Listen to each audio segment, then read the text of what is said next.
Hi there, I'm Alex Cunningham, and I'll walk you through this Notion tutorial step by step. Let's jump right in.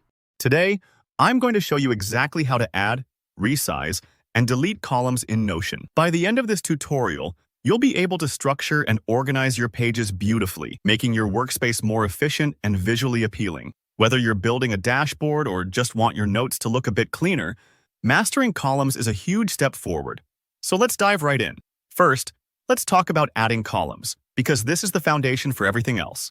In Notion, unlike traditional word processors where there's a columns button, you'll actually start by typing #columns directly onto the page. So go ahead and type issue columns. As soon as you do, Notion will pop up a prompt where you can choose how many columns you'd like to create. Take your time here and think about your layout. Maybe you want a simple 2-column setup for dividing tasks and notes. Or maybe you want to get a bit fancier with 3 or more columns for different categories. Just select the number that works for your needs. This is really helpful if you're setting up boards, lists, or even an aesthetic landing page. Once your columns are created, the next step is to start adding content to them. Click inside each column and type some text. This could be headers, notes, tasks, or even embedded links. This is your space to organize however you like. Maybe in the first column you jot down your priority tasks for the day, and in the second column you make a list of ongoing projects. It's that flexible. And remember, you can always go back and edit these later, so don't worry about getting it perfect the first time. Now, let's say you want those columns to look just right. Maybe one column needs to be wider to fit a big note, while another can be smaller because it just holds a few links. Notion makes resizing super simple. Just hover your mouse over the line, or the gutter, between 2 columns, and you'll see your cursor change. Click and drag to the left or right to resize the columns. You'll notice that as you adjust the width, the text reflows automatically, just like resizing the borders in a table or tweaking the sides of a window.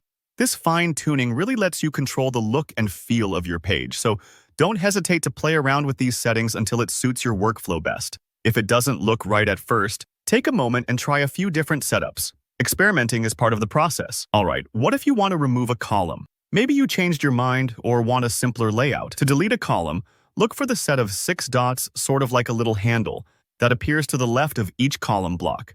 Give those dots a click and a menu will pop up. From there, click Delete. Don't stress if you make a mistake. Notion's undo feature has your back, so you can always get things back if you delete something by accident. Removing columns is just as straightforward as adding them, making it easy to rearrange your page at any time. And that's it. With these steps, you can now add, resize, and delete columns in Notion with confidence. It's a simple skill, but it'll open up a ton of creative and organizational possibilities for your workspace. If you found this tutorial helpful, don't forget to give the video a thumbs up and drop your questions or share your favorite Notion tips in the comments. I love hearing from you. Make sure to subscribe so you don't miss out on more practical guides just like this one. Thanks for watching, and I'll see you in the next tutorial.